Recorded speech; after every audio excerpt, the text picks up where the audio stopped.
Fern is very highly spoken about by the community.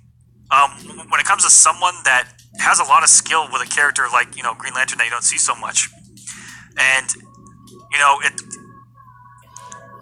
for him to really take a step forward, it's going to be to, come out of being a conversation and come on to something like this where it's going to be recorded and perform, This is where you back up all that talk. It's not his talk. It's others' talk. So unfortunately, he has to back up other people's talk. Yeah, and that can kind of suck sometimes. Yeah, we'll see. When your boys talk you up, you have to perform. Otherwise, like even though you didn't do anything, you still might get blown up. The FGC is kind of savage that way. And are we not going to get an Aquaman pick here? Ooh, going back. This is a tricky matchup. Look at this Green Lantern, though. I don't know why, but it's so simple that it's actually pretty sick. I'm saying the same thing about this Aquaman. That is clean. Merman. That's what he looks like. I don't know, man. Aquaman as a character, I'm just like, I don't know. I don't know. I'm not a fan of Sir Aquaman, but you know what? I am hyped to see him on stream again. It's good to see him in competitive play at least. A little bit more than we've seen in the last couple months. And just starting off. Yo, Echo. I just played Injustice 1 this week, Naked Ragnarok, and I have never seen Green Lantern's lift have that big a hitbox here in Injustice 2. In 1, yes. But here, oh my goodness. Also, plus they got an incredibly optimal combo there was Blood Cry. That was beautiful. That is a tight combo to get the back two off a scoop like that. Feels good to be green. My question is, if Bloodcry had just stood there and walked backwards, would that lift have even connected? Like, I don't even think Bloodcry would have had to block. I think it would have just whiffed. So Fern knows that. I think he read the jump hack. Seas conspire against. That was just kind of nuts. You don't really see that often. When you say you're nuts. Dashes up right into the back 1-3. Ooh! Oh! Had to air tech and Fern knew it. Could have just back won that bad boy. He should have had no fear. The back one would have low profiled, perhaps. Even if he didn't meet to bring that Trident Rush, one of those stabs. Oh, he wasn't ready for that. Maybe expected him to land on the other side. Just got the single hit, which was a punish. And going for what we saw Gambler go for earlier with the back 1-3 meter cancel. Still going to close things out without a clash from Blood Cry, who was down on resources regardless there. Unfortunate position to find himself in. It just looks like two guys that really know what they're doing with these characters. I've noticed some really good optimization out of Blood Cry. And, the health lead early on, and a lot of Aquamans are susceptible to the same thing that he did, which is trying to go for a few Trident tosses, which is a really good way to catch up on the health lead, because it's one of the most no one talks about toss. It might be tied for the most damaging projectile in the game. It's just bad. But if you jump, it's really good because it's incredibly active. It's just picture a box like this, just moving across the screen, where it's bigger than you think. That's what she said. Hi-oh! Moving on to game number 2. Opening things up with a throw.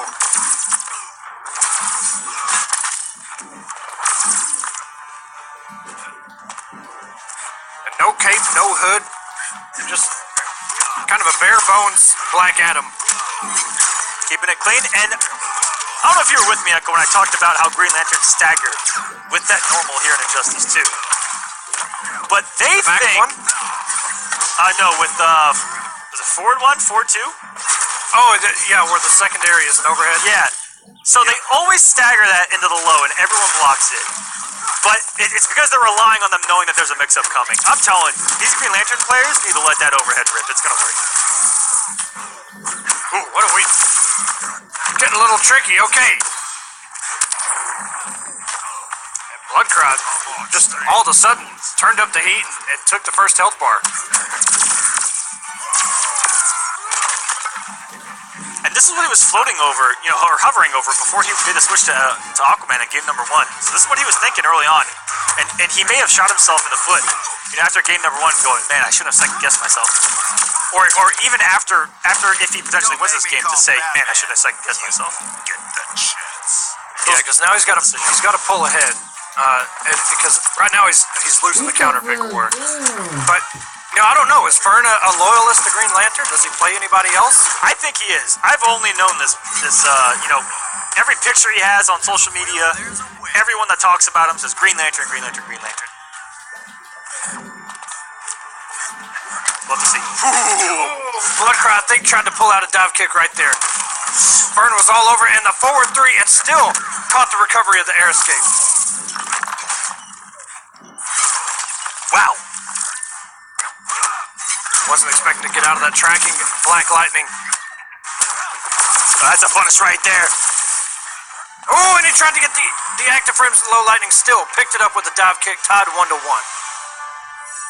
Adam wins.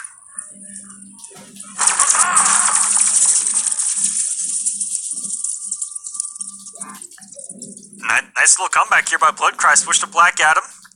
As Aquaman versus Green Lantern is just a tricky matchup. It's different than Black Adam. Injustice 1, where it was really Aquaman having to be aggressive against the zoning of Green Lantern.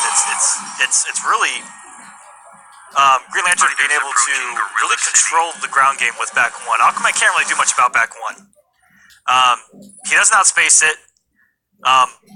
I think back 1 versus forward 2, as far as range, back 1 still wins. So, normals for normals. It's really hard to play the neutral against Green Lantern as Aquaman. And if you take any risk jumping, as anyone knows, you can get clipped jumping to Green Lantern. And zoning, I think Aquaman might struggle in that just a little bit. It's just tricky. I'm not gonna put numbers on it.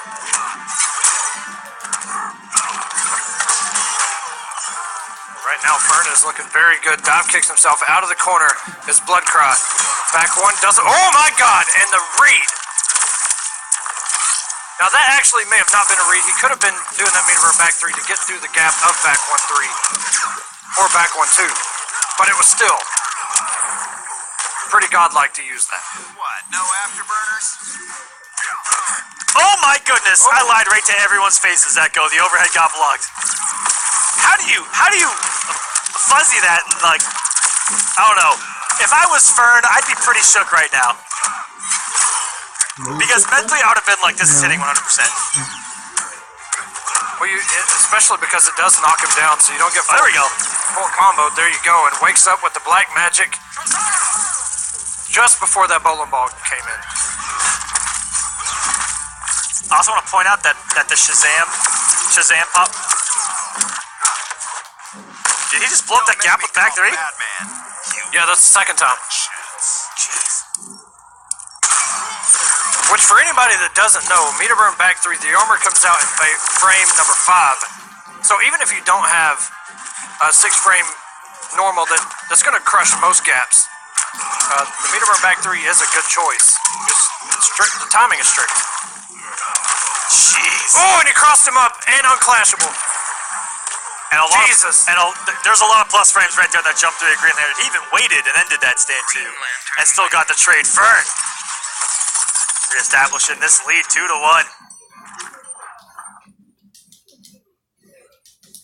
What a game. That was beautiful. Going for that nice ambiguous forward 3, and I think we've seen out of I think I might go back to Aquaman there. Out of Bloodcry, we've seen him try to mix up his wake-ups as well, where he gets up for the late wake-up. And Fern's done a good job of kind of keeping Bloodcry guessing too as to if he's going to go for a setup that's designed for a delayed wake-up or not. So there's a really good, and there's always going to be that mind game.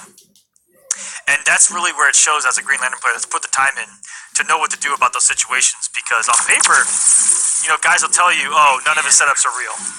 Just delay wake up. You don't think these guys have gone to the lab and looked for ways around delay wake up? If it's their one option to deal with guessing a potential forward 17-way mix-up?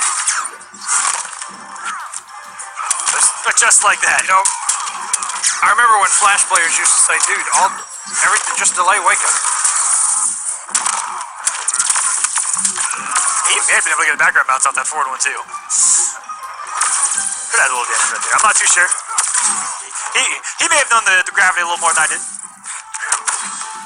You know that he can't background bounce off of forward 1-2. It's only forward 1. Oh, really? Yeah, that's been a day one thing too. I'm surprised it's not. I guess it's intentional. That's why you see it so much, the forward 1 and the background bounce instead of the ball forward 1-2. Disgusting. I just want Captain Cold to be able to 1-2 in the background bounce. So does the entire Cold community. I got your guys' back. Don't make me call Batman. You won't get the chance. They're like, yeah, man, we're gonna give an overhead in his mix with the hit stunts -17. Whoa. Didn't know that. Can we get Captain Cold on stream, please? Somebody, anybody. It was a mistake joining. Cold FGC is in the chat and does play Captain Cold. I did see that he was still in on the loser side. There's the forward 1 back there. Ooh. Giving him Das Boot. Das Boot over here from Black Adam trying to celebrate Oktoberfest, which I believe is happening right now. Bomb setups.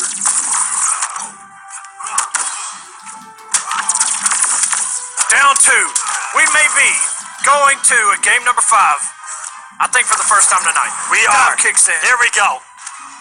Now, if Fern has that character where he might consider going to against Black Adam, this is where you do it. But I think the play's been good enough. He's already proven that he can beat this Black Adam with Green Lantern. Muscle memory's all there. Straight to it. Loyal list. Green Lantern. Green Lantern. Give us the. Okay, yeah, that one's sick. Yeah, I think the game he lost, he had the hood and the cape on. Gotham City.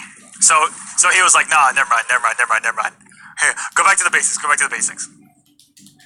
Yeah, maybe he heard me on stream say just the bare bones Black Adam, no hood, no cape, and he said, okay, I got you. And then, yeah. Sort of a commentator's curse right there, I guess. Gets out of the back 1-3, but the 3 of that string caught him using that interactable. I don't even know what that thing is still. Like some sort of drone, I don't know. Good blocks by Fern. That was beautiful. Ooh, and if you would have got the normal, I believe it's called Lantern's Might.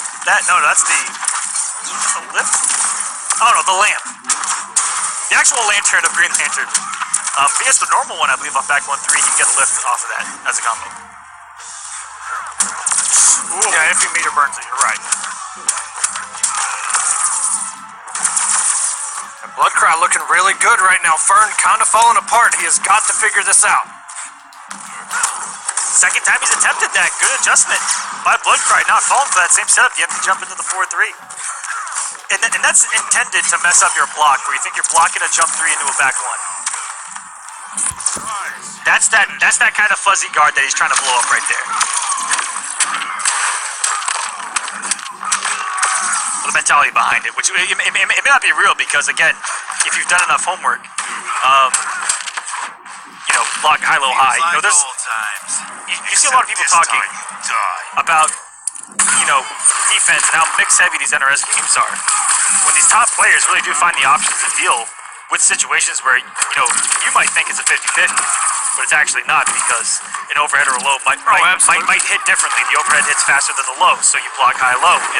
In the same exact situation, you're going to block both options regardless. Find your options, guys. I guess what I'm trying to say is quit complaining. Yeah, and I can. If you want me to get down to the bare basics of my point, it's quit complaining, as Bloodcry was able to bring this back with Black Adam switching off of Aquaman, and he's got a good kind of duo here, moving on to the loser side of the bracket, covering really a lot of matchups. I don't know, Black Adam himself kind of is the all around. He's the Mario of Mario Tennis. He's just base stats across.